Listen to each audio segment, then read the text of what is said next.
Okay, we're over at Robert's house and we got a lot done tonight. As you can see, there's Robert. And just do a real quick pan of his layout. As you can see, we've got a lot of cart bed down and you can see some track laid in this area here. A couple days ago we had, Robert had Bob and Walter and Jim to come over, and they did quite a bit of work. I know, I think that was Bob, right? And Walter, I don't know, Bob was the one that put the curves in here, laid all the track, and soldered them all, and it looks really good. And Jim helped Robert lay all this out here, the yard, and you can see it looks really, really sharp how it's running in there.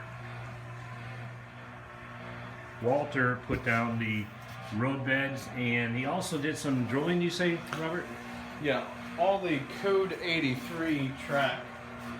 None of the holes for the small rail nails, they don't come pre-drilled. So we take a Dremel and then we drilled out the holes. That way we can put them in. Whenever you go back and we'll airbrush all the track. When we airbrush all the track, we airbrush the ties and everything. You'll never know that's there. And there's one of them right there. That's so in Code 83, they don't put the spike holes in there. You have to drill them yourself. You do. They're not in there until you drill them. Huh.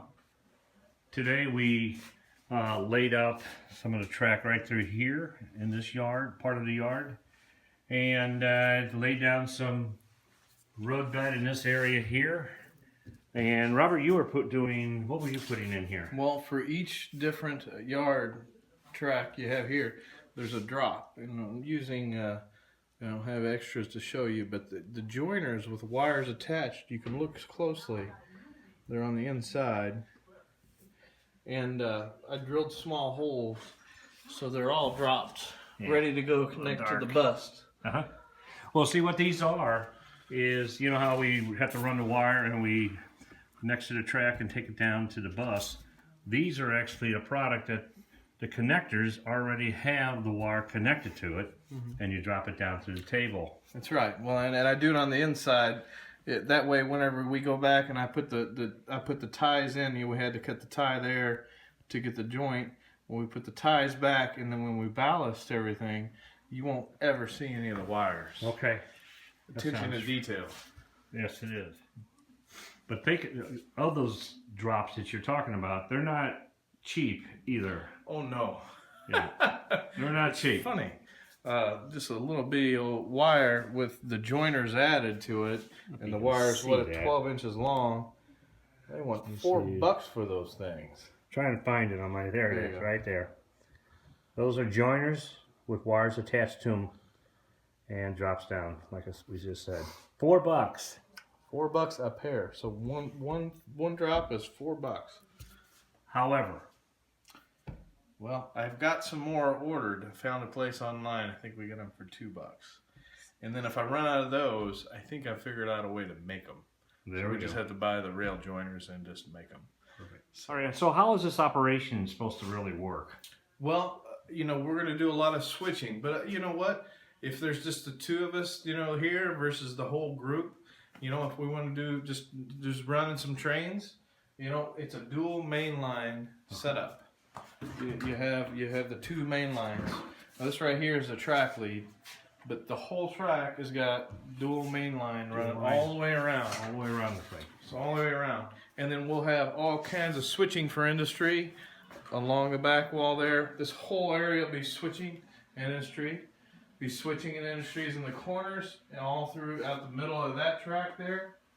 So we've got a lot of switching and industries and a lot of jobs that we'll be doing as well. Be fun. And you know what, to make it even more fun, like I said, we have the dual yard. We're going to have the turntable and the roundhouse. 2 people can work this yard all afternoon.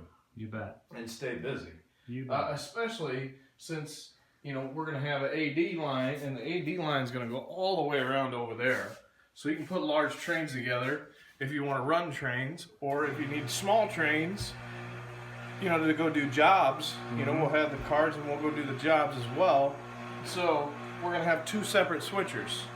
So you have a switcher station here, and then a switcher stationed off the turntable. So 2 different people can be working the yard at the same time.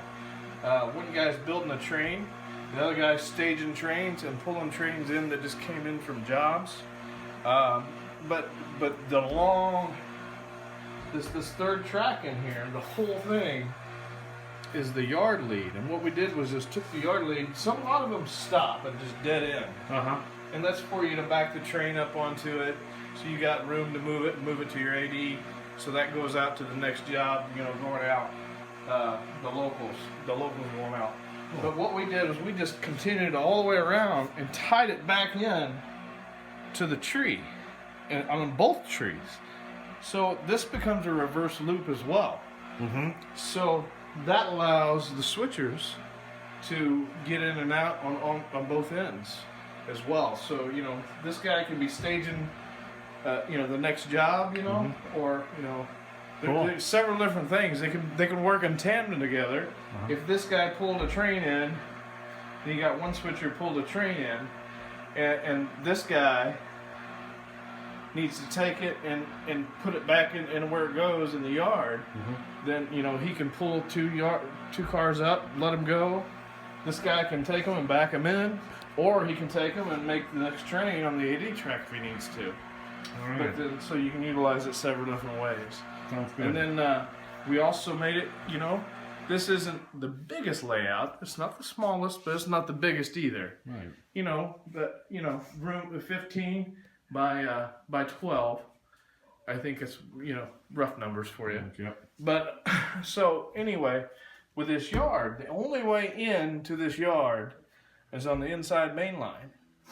So, and when you come out of the yard, the only line you can access is the inside main line. So say you're delivering to a job that's going to be on the outside main line. So you're going to leave the AD track, and you'll have to go all the way around the entire layout till you come back around to here.